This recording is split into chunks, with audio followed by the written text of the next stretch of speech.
Hey everybody, I am in Boulder, Nevada, and Boulder is near Las Vegas. This is where we've been for the last 2 weeks for our traditional Christmas/New Year's. Behind me is Lake Mead. This is the Lake Mead National Park. Back behind me, I'm not actually standing in the national park because you're not allowed to film commercial videos or YouTube videos or anything like that in the national parks. So I'm going to show you some pictures of the campground and stuff, but I'm not going to actually show you any video footage. And anyway, the camper is kind of over here, and this is Lake Mead, and then over here is a Hoover Dam, which you can't see because it's behind some mountains. So we're here in Boulder, and we're actually here to do a traditional Christmas in Las Vegas. And so why are we not in Las Vegas, right? That might be the question. Well, we spent a long time in Las Vegas this year for family issues and stuff, specifically medical type issues. And so we just wanted something a little different, and so we decided Boulder would be it. Boulder is a planned retirement community, and it's kind of down home and slow and relaxing. Las Vegas is, I don't want to sound too trashy, but Las Vegas is mostly a large, busy ghetto city. And then there's a strip, right? There's a couple areas of Las Vegas that are not super ghetto-y, specifically Henderson and Paradise. And if you're from Las Vegas, you know that that's not actually Las Vegas. That's two cities that are joining Las Vegas.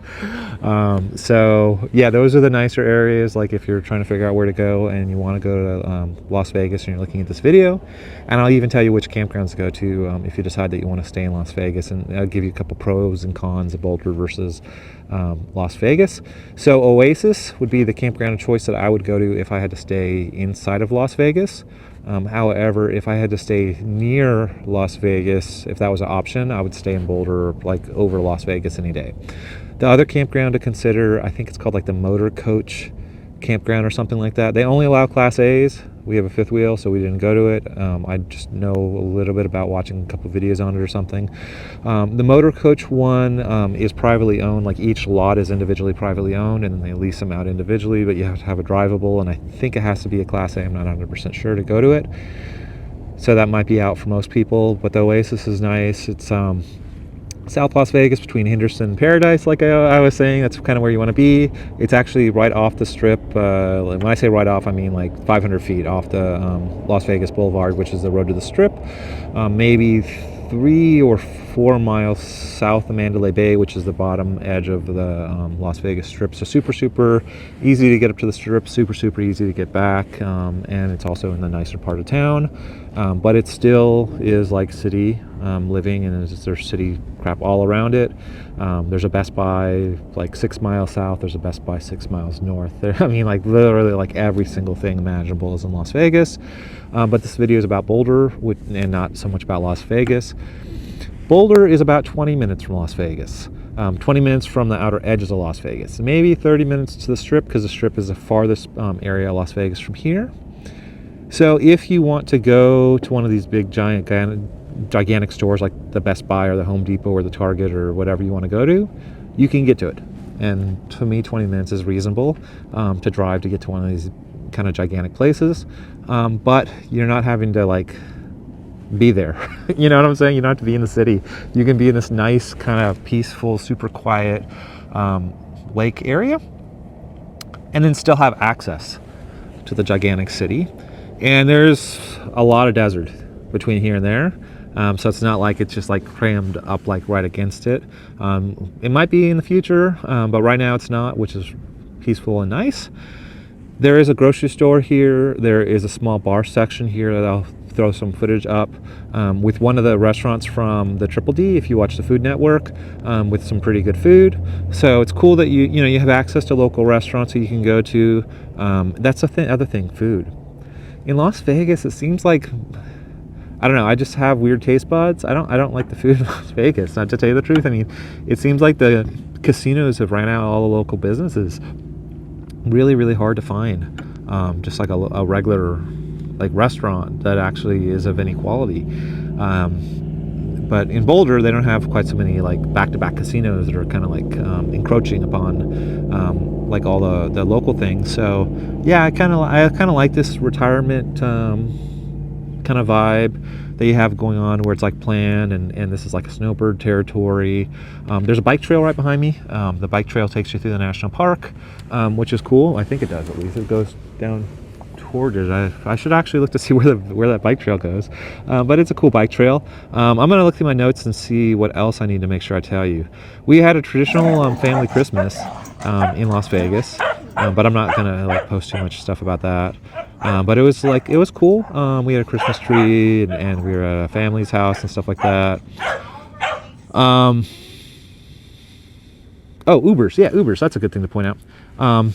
If you decide that you want to do like the strip and everything like that, and you want to go to like Party Central, Boulder may not be so good for that, because you probably can't catch an Uber from the national park that has a pay station into like Las Vegas, which is like I was saying, like 20 to 30 minutes away. So that would be kind of a negative for Boulder if like you were coming to Las Vegas but you were looking for somewhere to stay. And then other campgrounds, because I don't want to just talk about the national park. Let's talk about the national park first, and then I'll talk about the other campgrounds. The national park is cool in that you're right next to Lake Mead, and it has a tiered campground, meaning like there's like the one level here, there's another level here, there's another level here, there's another level here, and all the tiers can kind of like overlook each other. The lowest tier that's like right next to the lake is a preferred camping, which is where we are, and you do not want the first site.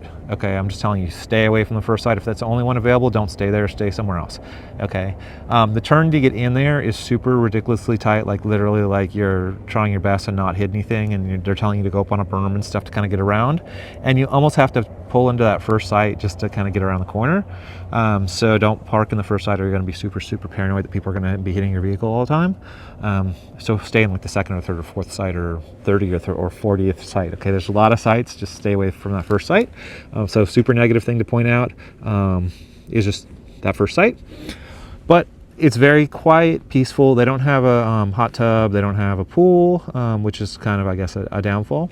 The other thing that's kind of weird is it's a trailer park, because there's like single wides and double wides that are like vacation homes that are mixed with the campers. So like you have like a row of like campers, and then like a row of like retirement homes, and then like another row to retirement homes, and then a bunch of rows of campers. You can look at a campground map or whatever to kind of see how it's laid out. But it's really cool that they tiered it all out. The sites are extremely level, which is super cool. The first row sites, which is where we're staying at, they're super wide. They're so wide they actually tell you to park your truck like next to your camper, like kind of like what would be in your neighbor's like front yard. But the thing is, it's so wide, you're actually not even in the front yard. You're just like kind of between the utility pole hookup and your camper, and literally there's a car's length between the two of them, because they give you so much space. And then in the front, you would think, oh, I'm going to be missing out on space in front. We have so much space in front too. That's super nice. So super nice campground. I even saw UPS and stuff delivering down there. I don't know if I recommend that or not, but I did see them delivering packages to campers. You'd think definitely the retirement homes, but they were delivering just to fifth wheels. So I was like, that was kind of cool to see UPS out there in the national park bringing packages in. It was super easy to get into. They guided us to the campground and everything, which is cool, to the actual site. It helped us back in and everything.